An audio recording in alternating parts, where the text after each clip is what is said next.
Organization has warned that the humanitarian situation in Gaza remains catastrophic despite the ceasefire agreement between Israel and Hamas.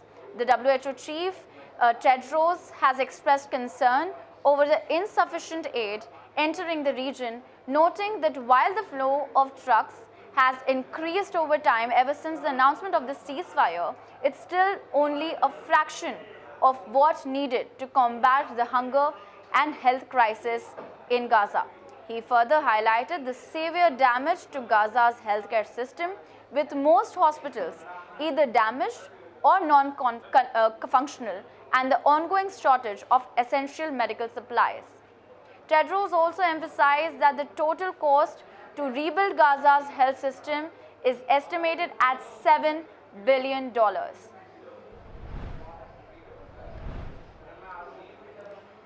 Now, staying in the Middle East, Israeli military launched a series of strikes killing 2 people in eastern Lebanon on Thursday, according to the Lebanon's official national news agency. Israeli warplanes launched a series of violent strikes on the eastern mountain range in the Bekaa region near the border with Syria. Now, of course, Israel had leveled up its attacks on Lebanon.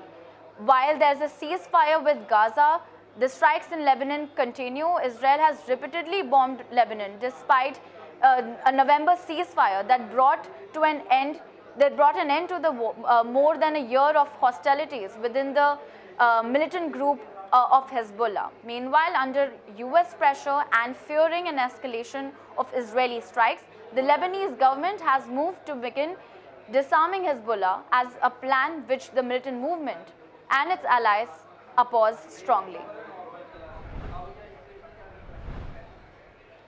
Now, bringing some news updates from Russia, the Russian diplomat Maria Zakharova has warned that some NATO member states would lift their self-imposed restrictions on the nuclear weapons deployment in the future. She has criticized NATO's annual Steadfast Noon exercise, where NATO nations train with US nuclear weapons, calling it deeply Zakharova the US for nuclear deployment, claiming it disregards the Nuclear Non-Proliferation Treaty. The exercise, involving 2,000 troops and aircraft from 14 NATO countries, is a long-planned training activity aimed at maintaining nuclear readiness and transparency in the region.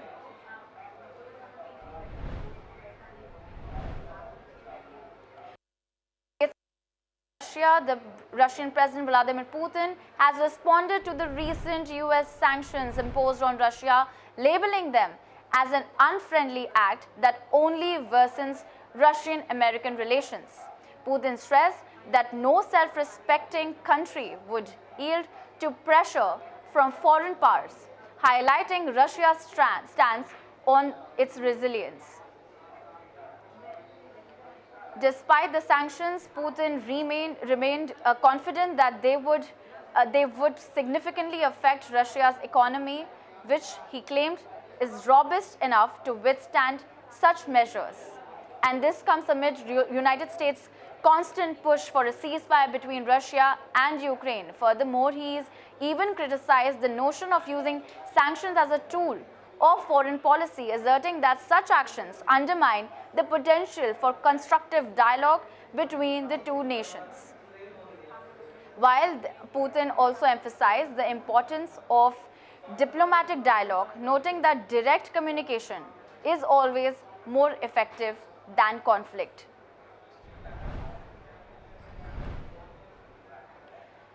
Now, updates coming in from Ukraine. Ukrainian President Volodymyr Zelensky has issued a statement informing that Ukraine has domestically developed a long-range missile. Zelensky has also announced that the missile has the capability to reach 3,000 kilometers. This proves Ukraine will have a deep strike capability, allowing them to hit the inner regions of Russia for a long time. Ukraine has been seeking long-range weapons systems and stronger air defenses to thwart Russian attacks. However, the United States has continuously refrained from providing long-range weapons. With the domestically developed weapon, Ukraine may now escalate the war in Russia. President Zelensky has also hailed the EU's decision regarding the use of frozen Russian assets to now finance 140 billion euro loan to Ukraine. Let's in fact listen in to what Ukrainian President Zelensky had to say. We are today can be closely to this great decision to use frozen assets in one or another way. For today, it doesn't matter, and it's early to speak what we will allow or will not. The main thing that today, I hope, God bless, that now there is, yes, they have meeting and the EU leaders, and I hope that they will make political decision, positive decision, in one or another way to help Ukraine with funds, yes, basing on frozen assets.